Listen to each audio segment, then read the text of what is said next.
الأمور محدثاتها وكل محدثة بدعة وكل بدعة ضلالة وكل ضلالة في النار. أعوذ بالله من الشيطان الرجيم. بسم الله الرحمن الرحيم. قاف والقرآن المجيد.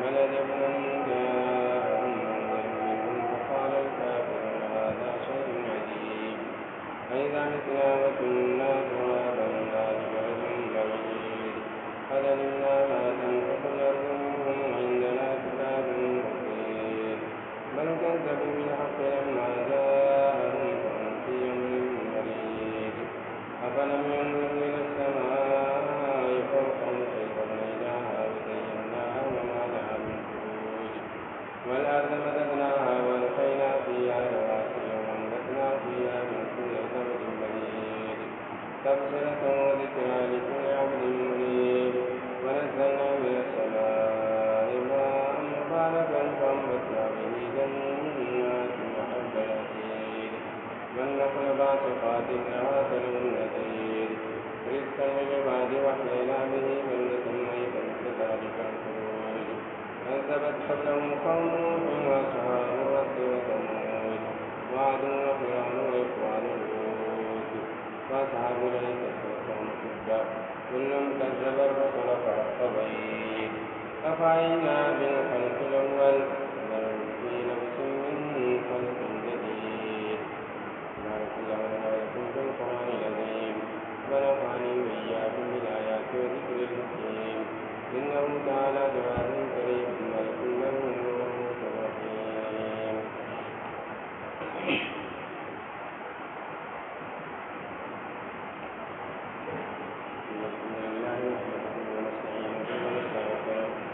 ونعوذ بالله من شرور أنفسنا ومن سيئات أعمالنا من يهده الله فلا مضل له ومن يضلل فلا هادي له وأشهد أن لا إله إلا الله وحده لا شريك له وأشهد أن محمدا عبده ورسوله.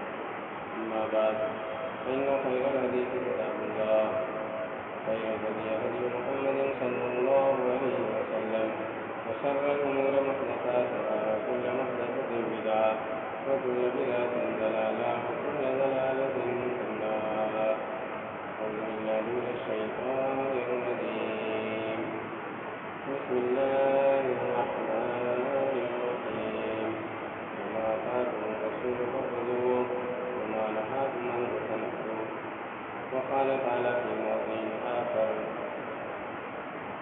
ومن يشاقق الرسول من بعد ما تبين له الهدى ويتبع غير سبيل المؤمنين نوله ما تولى ونصله جهنم وساءت مصيرا. وقال النبي صلى الله عليه وسلم إن مثل ما بعثني الله به من العلم والهدى كمثل غيث أصاب أرضا فكانت منها طيبة قبلت الماء وانبتت الفلا والعشب الكثير وكان منها جاذب أمسكت الماء فنفع الله بها الناس فشربوا منها وصفوا وزرعوا وأصابت آية أخرى إنما هي قيان لا تنفق معا ولا تنبت فلا كذلك مثل من كفر في دين الله ونفعه ما بعثني الله به من العلم والهدى فعلم وعلم ومثل من لم يرفع بذلك راسا ولم يقبل من الله الذي أرسلت به. رب اشرح لي صدري ويسر لي أمري واحلل عقدة من لساني يفقهوا قولي. سبحانك لا علم لنا إلا ما علمتنا إنك أنت العليم الحكيم. عزیز طلبہ، اساتذہ کرام، دینی میرے بھائیوں بزرگوں، اس وقت ہم لوگ جن حالات سے گزر رہے ہیں یہ حالات ہمارے لیے اور تمام انسانوں کے لیے بہت ہی مشکل حالات ہیں، پریشان کن حالات ہیں، ذہنی اضطراب کی کیفیت ان سب سے طاری ہے۔ سارے انسان پریشان ہیں، ڈر اور خوف کا ماحول ہر چہار جانب چھایا ہوا ہے، لیکن ایک چیز ہمارے ساتھ ہے جو ہر طرح کی پریشانیوں کا علاج ہے، اضطرابی کیفیات کا مداوا ہے، اور ہم لوگ اس چیز کی پابندی کر کے امن و سکون حاصل کر سکتے ہیں، اور وہ ہے رسول صلی اللہ علیہ وسلم کی اطاعت اور آپ کی سیرت اور آپ کی زندگی کی پیروی، آپ کے بتائے ہوئے طریقے پہ چلنا، اور شریعت اسلامیہ کی مکمل پابندی کرنا، اور شریعت کی مخالفت سے بچنا۔ فَلْيَحْذَرِ الَّذِينَ يُخَالِفُونَ عَنْ أَمْرِهِ أَن تُصِيبَهُمْ فِتْنَةٌ أَوْ يُصِيبَهُمْ عَذَابٌ أَلِيمٌ۔ رسول کی مخالفت سے فتنہ پیدا ہوگا اور ہم عذاب علیم کے شکار ہوں گے۔ عذاب علیم تو یہ آخرت کا عذاب ہے۔ دنیا میں اللہ تبارک و تعالیٰ چھوٹے عذاب بھیج کر کے ہمیں متنبہ کرنا چاہتا ہے۔ وَلَنُذِيقَنَّهُم مِّنَ الْعَذَابِ الْأَدْنَىٰ دُونَ الْعَذَابِ الْأَكْبَرِ لَعَلَّهُمْ يَرْجِعُونَ۔ دنیا میں ہم چھوٹا عذاب کرتے ہیں، یہ عذاب بس ایک تنبیہ ہے، جیسے یہ بیماریاں پیدا ہو گئی، ڈر اور خوف کا ماحول ہمارے اوپر چھایا ہوا ہے، اضطراب کی کیفیت، بے چینی، عمومی طور پر ذاتی طور پر بہت ساری بیماریاں ہمیں لاحق ہوتی ہیں، بیماریوں سے ہم پریشان ہوتے ہیں۔ یہ ساری چیزیں آزمائش بھی ہو سکتی ہیں ایک مسلمان کے لیے، ایک سچے مسلمان، ایک متقی اور پرہیزگار انسان کے لیے۔ ایسا نہیں ہے کہ ایک سچا مسلمان ہے اور اچھا انسان ہے تو اس کو دنیا میں پریشانی لاحق نہیں ہوگی، ایسا نہیں۔ دنیا میں ہر آدمی کو پریشانی لاحق ہو سکتی ہے، جیسا کہ انبیاء جن حالات سے گزرے ہیں آپ جانتے ہیں، انبیاء کی تاریخ ہم جانتے ہیں، قرآن مقدس کے اندر ہم نے ان کے بارے میں بہت کچھ پڑھا ہے۔ تو انبیاء کو بھی اللہ تبارک و تعالیٰ نے آزمائشوں میں ڈالا۔ خود ہمارے نبی صلی اللہ علیہ وسلم، آپ کے بارے میں بہت سارے سیرت نگاروں نے لکھا ہے کہ نبوت کے بعد ایک رات بھی ایسی آپ کی نہیں گزری ہے جس میں آپ نے چین کی نیند سوئی ہو، اطمینان اور سکون کی زندگی آپ نے گزاری۔ یہ البتہ الگ بات ہے کہ ذکر سے، اللہ کو یاد کرنے سے انسان کو، ایک مومن کو اضطرابی کیفیت دنیاوی اعتبار سے طاری ہو، اس کے باوجود بھی دلی سکون اس کو ملتا ہے۔ وہ مشقت اٹھاتا ہے تب بھی اس کو قلبی اطمینان ہوتا ہے، پریشانیوں میں وہ گر جاتا ہے، مصائب اور مشکلات کو دوچار ہوتا ہے، غیروں کے اطاعت کا وہ شکار ہوتا ہے، تب بھی اسے دلی سکون ہوتا ہے، اطمینان اور سکون کی کیفیت اس کے دل پہ جاری ہوتی ہے۔ یہ ایک الہی قانون ہے، الا بذکر اللہ تطمئن القلوب۔ اور ہم میں جو سچے مسلمان ہیں یقیناً ان حالات میں بھی وہ اطمینان اور سکون کی کیفیت محسوس کرتے ہیں، ان کا دل مطمئن ہوتا ہے اور انہیں اللہ کی تقدیر پہ بھروسہ ہوتا ہے، تقدیر کے خیر پہ، شر پہ ان کو یقین ہے، ایمان ہے۔ ہمارے ساتھ کوئی اچھی چیز اللہ تبارک و تعالیٰ نے مقدر کی ہے تو وہ ہمیں مل کر کے رہے گی، اور کوئی برائی اور شر کا بھی اللہ تبارک و تعالیٰ نے ہمارے لیے فیصلہ کیا ہے تو اس سے بھی ہم بچ نہیں سکیں گے۔ ایک مومن اور ایک سچے مسلمان ہونے کے ناطے یہ یقین ہمارے دل میں ہے، اور اس سے ہم کو سکون ملتا ہے کہ ہم اللہ کے لیے جی رہے ہیں اور اللہ کی طرف ہی ہم کو لوٹ کر کے جانا ہے۔ جب تک ہماری زندگی دنیا میں ہے، اللہ تبارک و تعالیٰ کی مشیت اور مرضی سے جن حالات سے بھی ہم گزر رہے ہیں، اللہ تبارک و تعالیٰ کی مشیت اور مرضی سے، اور اچھے حالات سے ہم دوچار ہوں، خوشی کے ایام آئے ہمارے لیے، خوشحالی اور فارغ البالی آئے تو یہ بھی اللہ تبارک و تعالیٰ کی طرف سے، اور پریشانی اور مشکلات آئے تو بھی اللہ تبارک و تعالیٰ کی طرف سے۔ اس طرح سے یہ تقدیر یا کہہ لیجیے توکل علی اللہ، اس کی وجہ سے اللہ تبارک و تعالیٰ ہمیں اطمینان اور سکون عطا فرماتا ہے۔ بہرحال یہ تمہید کے طور پر میں نے باتیں آپ کے سامنے رکھی جو میں نے آیت پڑھی ہے، وما آتاکم الرسول فخذوہ وما نہاکم عنہ فانتہوا، رسول جو تمہیں دے تم اسے لے لو، اور جن چیزوں سے منع کر دیں تم ان سے رک جاؤ۔ یہ قاعدہ کلیہ رسول جو ہمیں دے، ظاہر ہے رسول وما ينطق عن الهوى ان هو الا وحی یوحی، رسول جو کچھ ہمیں دیں گے وہ اللہ کی طرف سے ہوگا، جن چیزوں سے آپ ہمیں منع کریں گے وہ ممانعت گویا کہ اللہ تبارک و تعالیٰ کی طرف سے ہے۔ لَقَدْ كَانَ لَكُمْ فِي رَسُولِ اللَّهِ أُسْوَةٌ حَسَنَةٌ، تمہارے لیے اللہ کے رسول صلی اللہ علیہ وسلم کی زندگی میں بہترین اسوہ ہے، نمونہ ہے، آپ کی زندگی تمہارے لیے آئیڈیل ہے،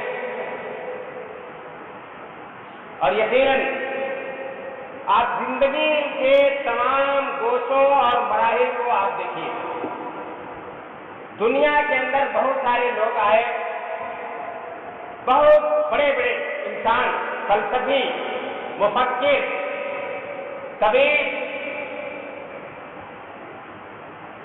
معمار، مصلح، بہت سارے آئے۔ آپ اگر مقارنہ کریں گے تو ہمارے رسول صلی اللہ علیہ وسلم کی زندگی سے بہتر کسی کی زندگی نہیں، آپ کے زندگی گزارنے کے طریقوں سے بہتر کسی اور انسان کا طریقہ نہیں ہے۔ انبیاء گرچہ انہیں بھی اللہ تبارک و تعالیٰ نے دین دیا، شریعت دے کر کے بھیجا، وہ بھی الہی قانون نافذ کرنے والے تھے، لیکن ان سب میں مکارم الاخلاق، ہمارے رسول صلی اللہ علیہ وسلم نے فرمایا کہ مجھے اس لیے بھیجا گیا ہے کہ میں مکارم اخلاق کی تکمیل کروں۔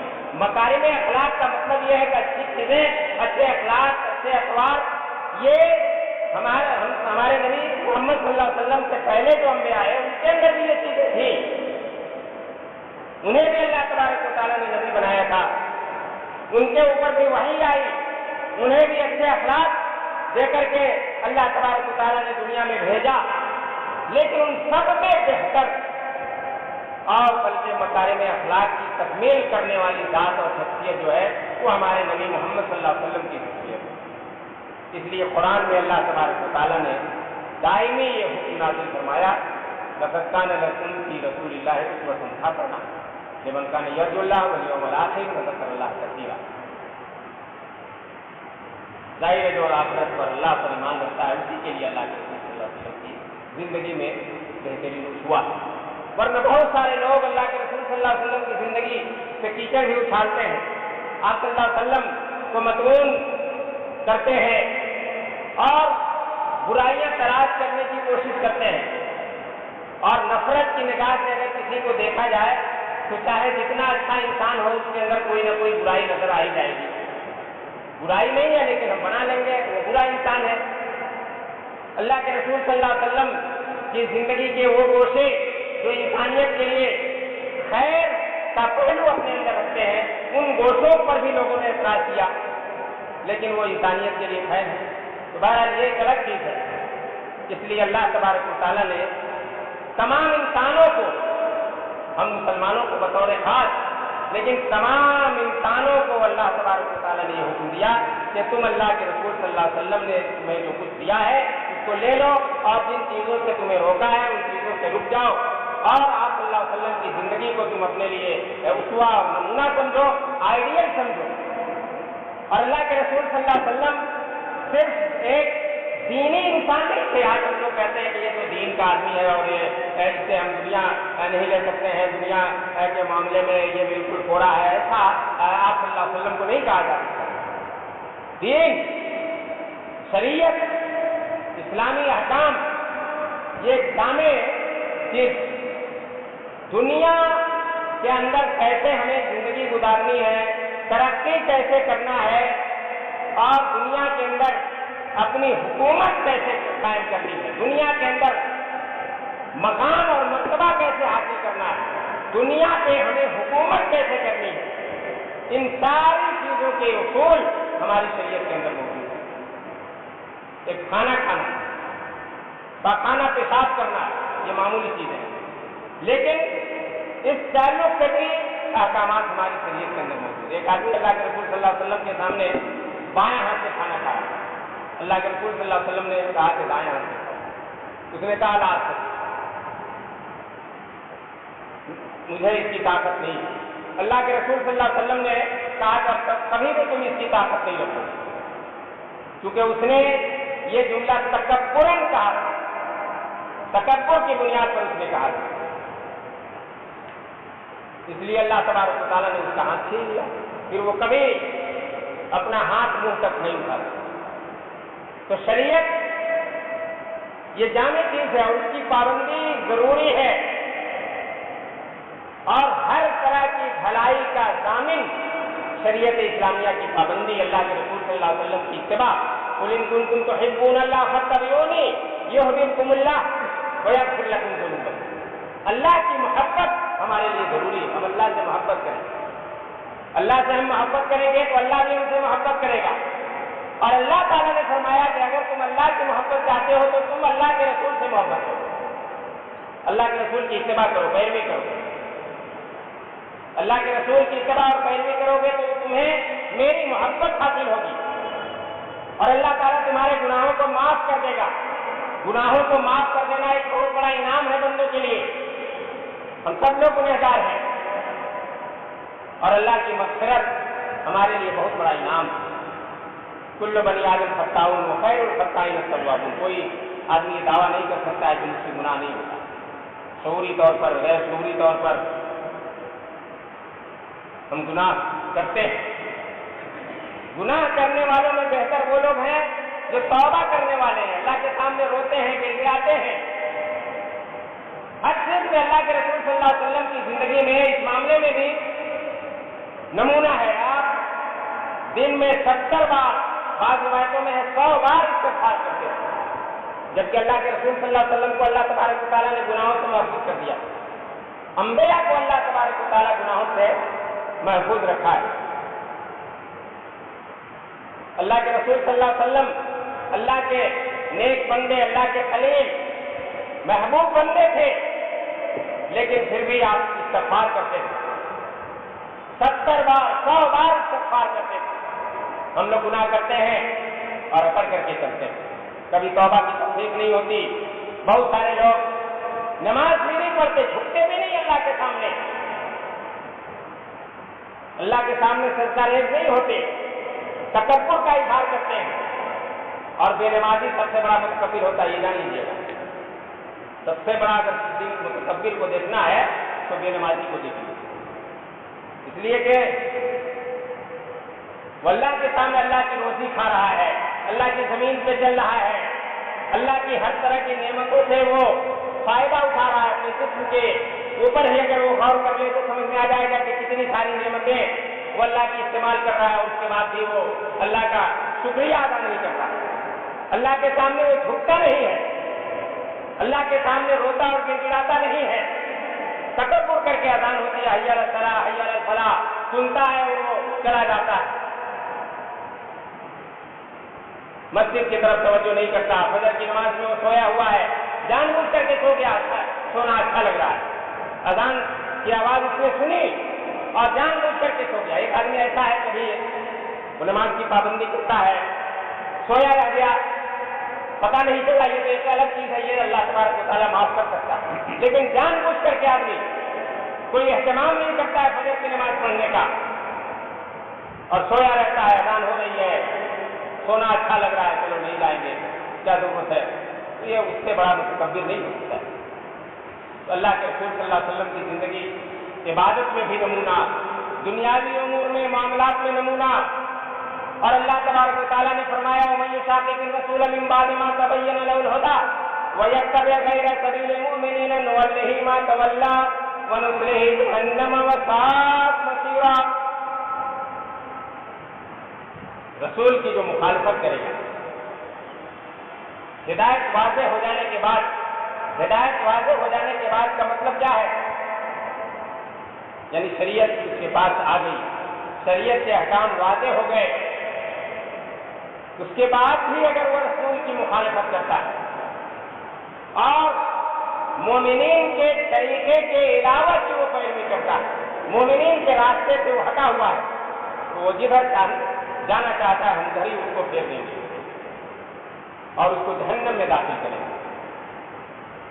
یعنی ایسے شخص کا جو رسول کی مخالفت کرے، مسلمانوں کے طریقے سے ہٹ جائے، یعنی جو صحابہ، تابعین اور اتباع تابعین نے اللہ کے رسول صلی اللہ علیہ وسلم سے طریقہ سیکھا، اس طریقے سے وہ اپنے آپ کو ہٹا لے۔ اس کا مطلب یہ ہے کہ بات میں آتی ہے کہ مجموعی طور پر صحابہ، تابعین، اتباع تابعین اور ہمارے اسلاف جنہوں نے صحیح راستے اپنائے، اللہ کے رسول صلی اللہ علیہ وسلم کے طریقے کو سیکھا، آپ کی زندگی اور آپ کی سیرت کو اپنایا، ان کے نقش قدم پہ چلنا یہ ہماری دینی ذمہ داری ہے۔ اس لیے کہ صحابہ کرام نے دین کو جس انداز سے سمجھا، تابعین ان سے بہتر نہیں سمجھ سکتے، تابعین نے جس انداز سے سمجھا، اتباع تابعین ان سے بہتر نہیں سمجھ سکتے۔ اس طرح صحابہ آپ سمجھ لیجیے، صحابہ اس میں سب سے زیادہ نمونہ اللہ کے رسول صلی اللہ علیہ وسلم کی سیرت، انہوں نے اپنی آنکھوں سے دیکھا، آپ کی حدیثوں کو سمجھا، کہیں غلط فہمی ہو گئی تو اللہ کے رسول صلی اللہ علیہ وسلم کے پاس جا کر کے لوگوں نے سمجھا۔ وَيَتَّبِعْ غَيْرَ سَبِيلِ الْمُؤْمِنِينَ نُوَلِّهِ مَا تَوَلَّىٰ، جو مومنین کے راستے سے ہٹ جائے گا، یہی مومنین، سب سے مومنین سے مراد سب سے پہلے صحابہ، سب سے پہلے صحابہ، ان کے طریقے سے جو ہٹ جائے گا وہ جدھر جانا چاہتا ہے ہم ادھر ہی اس کو پھیر دیں گے۔ یعنی اس کا کوئی راستہ نہیں، اس کا کوئی سمت نہیں، وہ بھٹکتا ہوا رہے گا، حیران و سرگردہ رہے گا۔ ابھی میں نے جو لمبی حدیث پڑھی ہے، انما بعثنی اللہ بہ من العلم والہدی کمثل حیث اصاب ارضا فکانت منها طیبۃ قبلت الماء وانبتت الکلى والعشب الکثیر، یہ بڑی واضح حدیث ہے۔ اللہ تبارک و تعالیٰ نے ہمارے رسول صلی اللہ علیہ وسلم کو علم اور ہدایت کے ساتھ بھیجا، اس کی مثال ہمارے رسول صلی اللہ علیہ وسلم نے دی۔ ایک زمین، بہت زرخیز زمین ہے، بارش ہوئی، اس پانی کو اس زمین نے جذب کر لیا اور پیڑ پودے اگائے، اور ظاہر ہے پیڑ پودوں سے کیا فائدہ ہے آپ جانتے ہیں۔ پھر وہ زمین جو غیر آباد ہے، بنجر ہے، پانی اس میں جذب تو نہیں ہوا لیکن پانی کو اس نے روک لیا، فنفع اللہ الناس، اس پانی سے لوگوں نے فائدہ اٹھایا، فشربوا منها وسقوا وزرعوا، اس سے پیا، اپنی کھیتیوں کو خیرات کیا، چوپایوں کو پلایا۔ اور ایک تیسری زمین بھی ہوتی ہے جس کو قیان کہا گیا، سقیل میدان، نہ اس نے پانی کو جذب کیا اور نہ پانی کو روکا۔ اللہ کے رسول صلی اللہ علیہ وسلم نے وہی مثال دی کہ میں جس علم اور ہدایت کے ساتھ بھیجا گیا ہوں تو کچھ لوگ اس سے فائدہ اٹھاتے ہیں، اللہ تعالیٰ ان کو فائدہ پہنچاتا ہے، وہ سیکھتے ہیں، فعلموا وعلموا، انہوں نے سیکھا اور لوگوں کو سکھایا۔ اور ایک وہ شخص ہوتا ہے لم یرفع ذلک راسا ولم یقبل ھدی اللہ الذی ارسلت بہ، اس نے اس علم اور ہدایت کی طرف